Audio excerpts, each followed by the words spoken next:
Hi friends, Shalu vlogs റെസിപ്പിയിലേക്ക് ഏവർക്കും സ്വാഗതം. ഇന്ന് നമ്മൾ ഉണ്ടാക്കാൻ പോകുന്നത് ശരീരത്തിന് ഏറെ ഗുണമുള്ള ഒരു പച്ചക്കറി കൊണ്ടാണ്. കോവയ്ക്ക കൊണ്ട് ഒരു മെഴുക്ക് വരട്ടിയാണ് തയ്യാറാക്കാൻ പോകുന്നത്. അതിനായി നമ്മുടെ വീട്ടുമുറ്റത്തു നിന്ന് വേലിപ്പടർപ്പിൽ നിന്ന് കിട്ടിയ കോവയ്ക്കയാണ്. ഇവ വൃത്തിയായി കഴുകിയെടുക്കാം. കോവയ്ക്ക വെറുതെ അല്ല കേട്ടോ, കോവയ്ക്കയുടെ ഗുണങ്ങൾ ഏറെയാണ്. ശരീരത്തിന് നല്ല കുളിർമ നൽകാനും ശരീരത്തിൽ മാലിന്യങ്ങളെ ശുദ്ധീകരിക്കുവാനും കൂടാതെ തന്നെ ഹൃദയം, വൃക്ക, തലച്ചോറ് എന്നിവയുടെ പ്രവർത്തനത്തിനും നമുക്ക് പ്രമേഹ രോഗികളുണ്ടെങ്കിൽ അവർക്ക് ഏറ്റവും രോഗപ്രതിരോധ ശേഷിക്ക് ഉത്തമമായ ഒരു പച്ചക്കറി എന്ന് വെച്ചാൽ അത് കോവയ്ക്ക മാത്രമാണ്. അപ്പോൾ ഇതുകൊണ്ട് റെസിപ്പി എന്നത് ഉഗ്രനായിരിക്കും. അങ്ങനെ കോവയ്ക്ക മുറിച്ചെടുക്കാം. ഒരുപാട് കട്ടിക്കുമല്ല, ഒരുപാട് തിന്നായിട്ടുമല്ല, ഒരു മീഡിയം സൈസിൽ മുറിച്ചെടുക്കാം. ഈ രൂപത്തിൽ. അങ്ങനെ കോവയ്ക്കൊക്കെ നമ്മൾ മുറിച്ചെടുത്തു. ഇനി ഒരു അടുപ്പ് കത്തിച്ച് അതിലേക്ക് ഒരു ഫ്രൈ പാൻ വയ്ക്കുക. ഇതിലേക്ക് 3 ടേബിൾ സ്പൂൺ ഓയിൽ ഒഴിച്ച് കൊടുക്കാം. ഇതിലേക്ക് ചെറുതായി അരിഞ്ഞു വെച്ചിരിക്കുന്ന സവാള, 2 പച്ചമുളക്, കുറച്ച് കറിവേപ്പില, പെരിഞ്ജീരകം, മെയിനായിട്ട് പെരിഞ്ജീരകം ചേർത്ത് കൊടുക്കണം.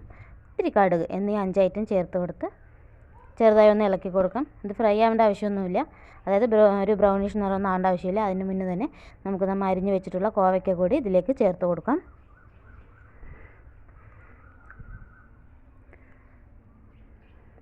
ഒന്ന് ഇളക്കി കൊടുക്കണേ. ഒരു തുള്ളി പോലും വെള്ളം ഒഴിക്കാതെയാണ് നമ്മളിത് വേവിച്ചെടുക്കുന്നത്. ഈ ഓയിലിൻ്റെ നടുവിൽ തന്നെ ഈ കോവയ്ക്കയും ഉള്ളിയൊക്കെ നന്നായി ഒന്ന് വഴണ്ട് വരണം.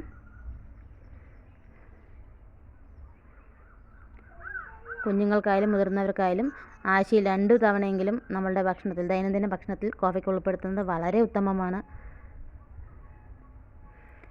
ചെറുതായിട്ടൊന്ന് ചൂടായി വഴന്ന് വന്നിട്ടുണ്ട്. ഇതിലേക്ക് 1 ടീസ്പൂൺ മുളക് പൊടി, 1/4 ടീസ്പൂൺ മഞ്ഞൾപ്പൊടി കൂടി ഇതിലേക്ക് ചേർത്ത് കൊടുക്കാം.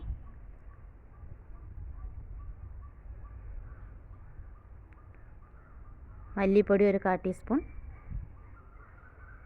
ഈ കോവയ്ക്കയ്ക്ക് ആവശ്യമായ ഉപ്പ് ചേർത്ത് കൊടുക്കാം. എത്രയാണ് നമുക്ക് കോവയ്ക്ക എടുക്കുന്നത് അതിനാവശ്യമായ ഉപ്പ് മാത്രം ചേർത്ത് കൊടുക്കാം. പൊടിയുപ്പ് ചേർത്താലാണ് കുറച്ചുകൂടി നല്ലത്. ഇനി അടുത്ത ഇതിലേക്ക് 1 പിടി തേങ്ങ നമ്മൾ നന്നായി ചെറിയെടുത്താണ്. ഈ തേങ്ങ കൂടി ഇതിലേക്ക് ചേർത്ത് കൊടുത്ത് നന്നായി ഇളക്കി കൊടുക്കാം.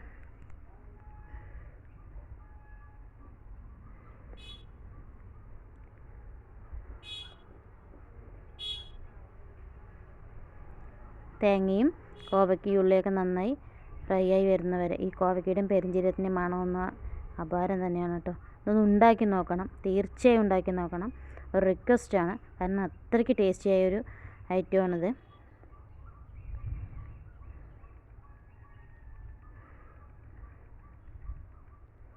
നന്നായി ഇളക്കി കൊടുക്കണം. ഇടയ്ക്കിടെ ഇളക്കി കൊടുത്തുകൊണ്ടേയിരിക്കണം. 2 മിനിറ്റ് കൂടുമ്പോൾ ഇളക്കി കൊടുക്കണം. കാരണം ഒരു തുള്ളി പോലും വെള്ളം ചേർക്കാത്തതായതുകൊണ്ട് തന്നെ അത് അടിപിടിച്ച് പോകാൻ സാധ്യത കൂടുതലാണ്. അതുകൊണ്ട് തന്നെ നന്നായി ഇളക്കി കൊടുക്കുക. ഇത്തിരി ഒന്ന് പരത്തി കൊടുത്ത് ഒരു മൂടി വെച്ച് നമുക്കൊരു 15 മിനിറ്റ് മൂടി കൊടുക്കാം. ഈ 15 മിനിറ്റിൻ്റെ ഇടയ്ക്ക് ഞാൻ 2-3 പ്രാവശ്യം ഇളക്കി കൊടുത്തിട്ടുണ്ടായിരുന്നേ. അങ്ങനെ നമ്മുടെ കോവയ്ക്ക ഫ്രൈ റെഡി ആയിട്ടുണ്ട്. മെഴുക്ക് വരട്ടി നമുക്ക് ഇതിലേക്ക് ഒരു പാത്രത്തിലേക്ക് മാറ്റി. നല്ല മണം. ഇന്നത്തെ ചോറ് ഉഷാറായി. അങ്ങനെ നമ്മുടെ കോവയ്ക്ക മെഴുക്ക് വരട്ടി റെഡി ആയിട്ടുണ്ട്. നല്ല ടേസ്റ്റിയാണ്, ഉഗ്രനാണ്. എല്ലാവരും വീട്ടിലുണ്ടാക്കി നോക്കണം. ഞാൻ വീണ്ടും പറയുന്നത് അത്ര ടേസ്റ്റി ആയതുകൊണ്ടാണ്. ചോറെടുത്ത് ആ ചോറിൻ്റെ കൂടെ കോവയ്ക്ക മെഴുക്ക് വരട്ടിയും കുറച്ച് പുളി ഒഴിച്ച ചാറും, പുളിച്ചാറും, ഞങ്ങൾ പാലക്കാട്ടുകാരുടെ പുളിച്ചാറും ഒക്കെ ഉണ്ടെങ്കിൽ അന്നത്തെ കറി ഉഷാറായി. അപ്പോൾ ചാനൽ ആദ്യമായിട്ട് കാണുന്നവർ സപ്പോർട്ട് ചെയ്യണം. Thank you.